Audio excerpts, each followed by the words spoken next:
And all welcome back to my channel. మొదటి శ్రావణ శుక్రవారం శుభాకాంక్షలు అండి అందరికీ. ఈరోజు పొద్దున్నే లేచి అమ్మవారి కోసం అయితే కొంచెం పాయసం అండ్ గుగ్గిలు అయితే ప్రసాదంగా చేసేసి పూజ చేసేసా. పూజ అయిపోయిన తర్వాత మాకు దగ్గరలో ఉన్న శివాలయంకి అయితే వెళ్ళాము. ఈరోజు పొద్దున్న 6 గంటల నుంచి మేము 9:30 ఆ టైంకి అయితే వెళ్ళాము. అప్పటి నుంచి కూడా అంటే 6 o'clock నుంచి కూడా రుద్రాభిషేకం అయితే జరుగుతుందంట.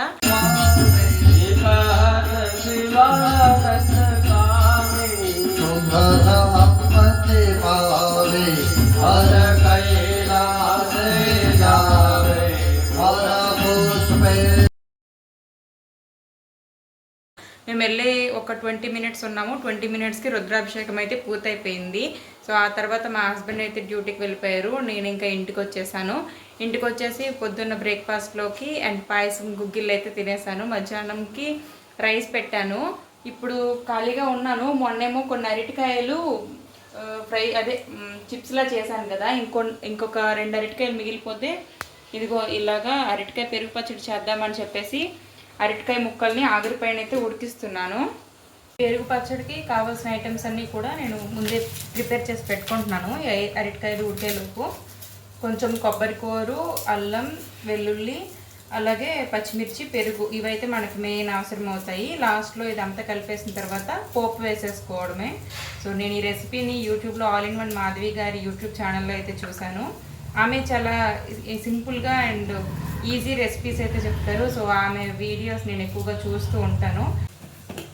కారంకి సరిపడా మిరపకాయలు అయితే తీసుకుంటున్నాను.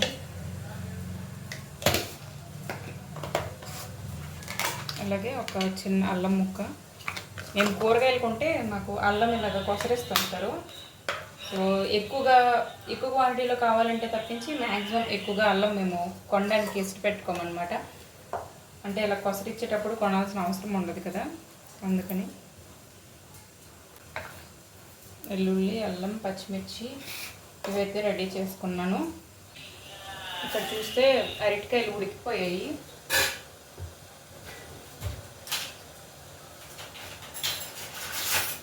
వీటిని చాకుతో బయటకు తీసేస్తున్నాను. ఒక పోపుల ప్యాన్ తీసుకున్నా.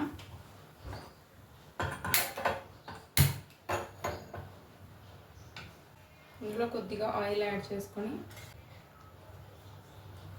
పచ్చిమిర్చిని ఇందులో ఫ్రై చేసుకుంటున్నాను.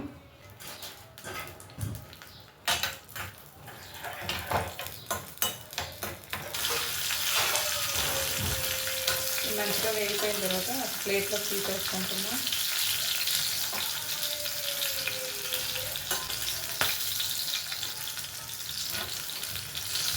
ఈ ఆయిల్ ఇలాగే ఉంచేస్తున్నాను. నెక్స్ట్ టైం పోపు వేసుకునేటప్పుడు ఇందులో డైరెక్ట్గా వేసి వచ్చాను. ఉడికించి పెట్టుకున్న అరటికాయలకి చెక్ తీసేద్దాం. ఇదిగోండి ఇలాంటి ఈజీగా అవే వచ్చేస్తాయి. కొంచెం కాలుతుంది.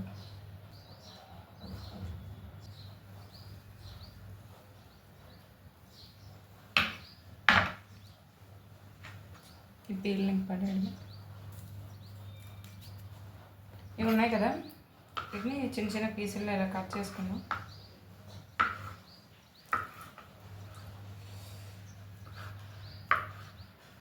ఇప్పుడు ఒక మిక్సర్ జార్ తీసుకున్నాను. ఇందులో వెల్లుల్లి, చిన్న అల్లం పీసు, అలాగే మనం ఫ్రై చేసి పెట్టుకున్న పచ్చిమిర్చి,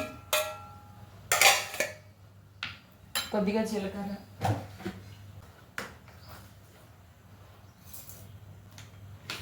వేసి జస్ట్ కోర్స్గా గ్రైండ్ చేసుకోవాలి. ఇలా కోర్స్గా గ్రైండ్ చేసుకున్న తర్వాత మనం కట్ చేసి పెట్టుకున్న అరటికాయ ముక్కలు,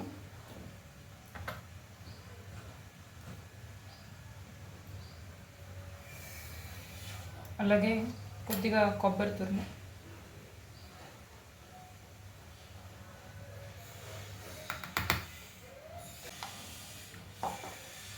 వేసి ఇవి కూడా కోర్స్గానే గ్రైండ్ చేసుకోవాలి.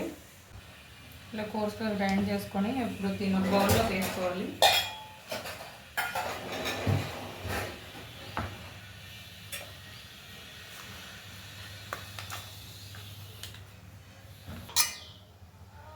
ఇప్పుడు ఇందులో పుల్లటి పెరుగు వేసుకుంటున్నాను. పెరుగు వేసి మంచిగా కలుపుకోవాలి.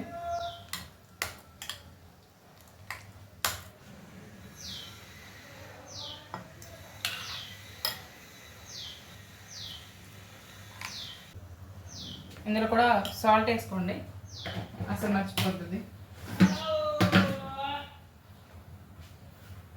ఇందులో సరిపడా సాల్ట్ అయితే వేసుకుంటున్నాను.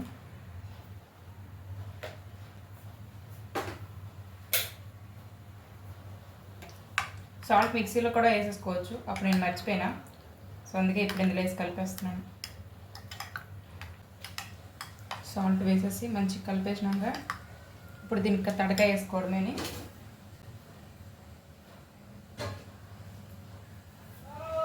ఇందాక పచ్చిమిర్చి వేయించినప్పుడు కొద్దిగా ఆయిల్ ఉంది కదా, దీంట్లోనే ఇంకొంచెం ఆయిల్ వేసి తడక వేసేద్దాం.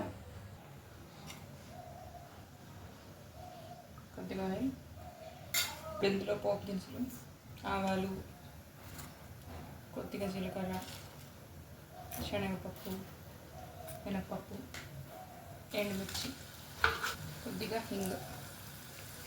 కరివేపాకు అయిపోయింది అందుకే వేయలేదు. మంచిగా కలిపేసి